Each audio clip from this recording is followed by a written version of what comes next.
We were both totally into the room. me and Chris were both deeply But into Chris the wasn't the original singer. Definitely. You had Actually, Chris played bass. Yeah. Original singer, he killed himself.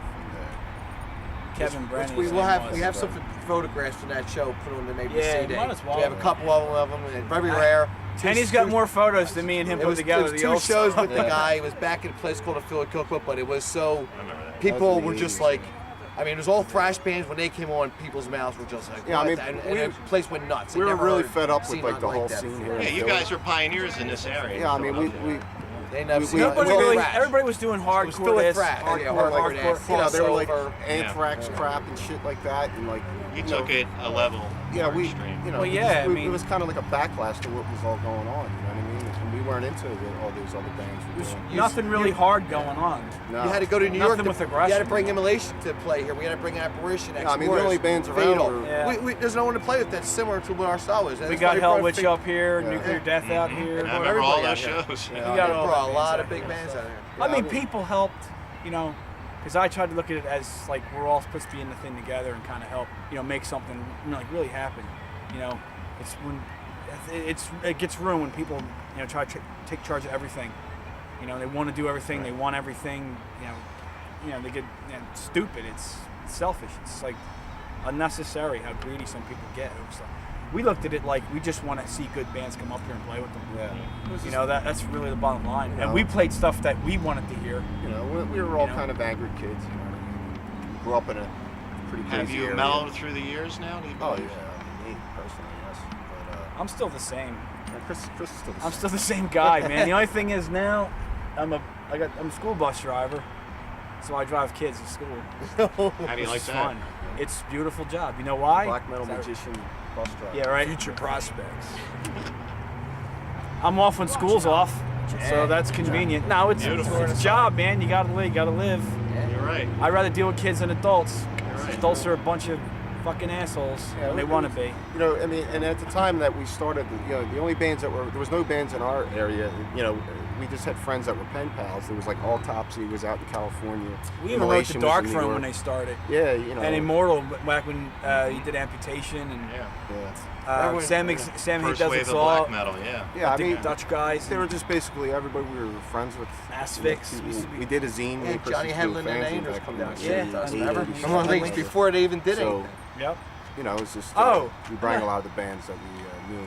How about this, man? George from Cannibal Corpse when he used to do Came Corpse down and seen Grinder. us before you Yeah. He used to come to our practices in the beginning. I remember hanging out with George back You'll probably see those pictures in the scene. Henny's got all that stuff. This is before he was in Cannibal Corpse. He was just. He used to come around with a fisherman's hat all the time. Man. He said, "Good guy, man." The guys in his band didn't have no shoes. Yeah. We knew he was the only one who was going to go anywhere. The other guys were like, "Oh, fisherman." He's real supportive, though. I mean, it was cool. You know, it's a real sign of the time back then. What people did then and what they're doing now. That takes me to the present. Personal question. What do you think of the scene today, the so-called metal scene in the United States, this area? Well, it's hard to say. I mean, we're an older band. You know, the way I see it, I still look at things the way I did when I was in school with metal. I still look at things that way. You know, not everybody's going to see things that way. You know, it's just not how it is. But I notice I see kids getting more into harder things now. You know, the thing is, it's clubs. You got to have, you know, people that know how to run clubs, people that know how to do business and do shows. Some people that's actually serious. You know, I mean, it's no offense against younger people that try to do shows, but there has to be people with some responsibility that can actually do something and not get like this, like, you know, this penis envy with other people. You know. I don't think there's the same type of, you know, feeling and originality to the music anymore. I think back in, you know, the 80s, you know, there was so much innovation going on, and a lot of the bands, there wasn't a lot of like clones like there is today. And I, you know, especially like when we started, and a lot of other friends that were, you know, the other death metal bands and stuff back, the black metal bands back in the day, like, you know, everybody was kind of doing their own thing, and I don't see as much originality today, you know. I guess it comes with any kind of music genre. I mean, you know, you're going to have the innovation, the pioneers, and then It gets tough. You know, and then there's only so much more you can do. I think a lot of the younger bands today, they didn't grow up with the bands that we did. You know, they grew up with the bands that, you know, copied the stuff that we grew up with. I mean, I think that's to say any bands that's like our age, I mean, we got a chance to see things when they were really in their prime. It's just a sign of the times, man, you know. The way I look at things, I try to create things in light of everything that I've learned.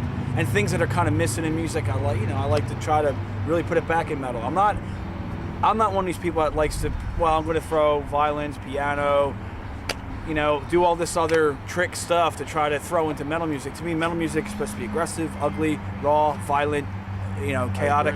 It's got to be. It's in the most tangent. It's the most potent. It shouldn't be music there is. Too polished.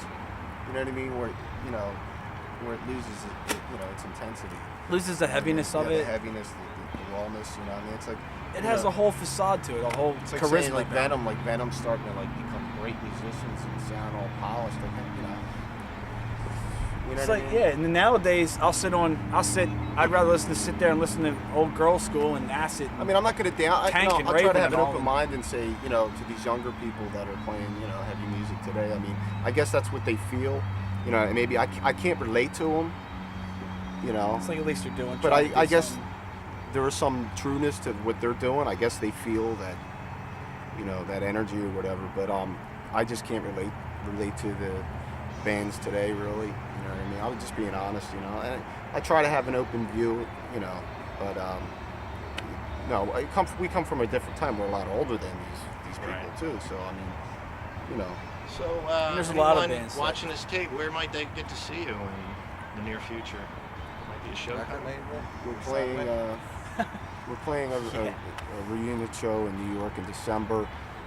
Which is the only reason we felt we do this, because it's going to be like an old school show, old friends, and we'd be Disciples of Mockery, which is Craig, Ronnie, and Jim from Incantation, and Profanatica. And, it'd be cool to play with Paul again, and it's the only reason we figured we'd do something, because it's something special. You know what I mean? It'd be totally old school. And what's going to be on this best of CD? It's going to be the first demo. With an old live show, and there'll be two brand new ones.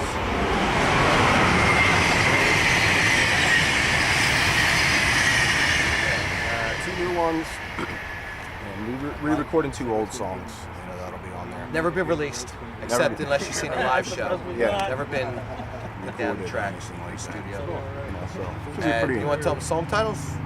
It's up to you. Cremate and Hate, and Chronic Blood Larva. Chronic Blood Larva, and we have two new song titles, and Chris wants to he named them. One's Wraith Reaper, and the other one's Creator Chaos. And we should have them released on friend Rory's label, Necroharmonic. Yeah, we figured we'd go with making an underground release. Go with a good friend that was there with us from back in the day, Roy Fox. It means something when you got people like that. Yeah. That want to do it, that like you that much. It's nice to be appreciated, by people that stuck by you and still today. I mean, it's good, and for the newer kids too, and like newer people, I like to try to put some kind of confidence in the scene. I don't look at it totally, negative, because there's a lot of newer bands that I hear that I like, because I can see potential. I mean, it's just a different time. That's all. It's never going to be like the way.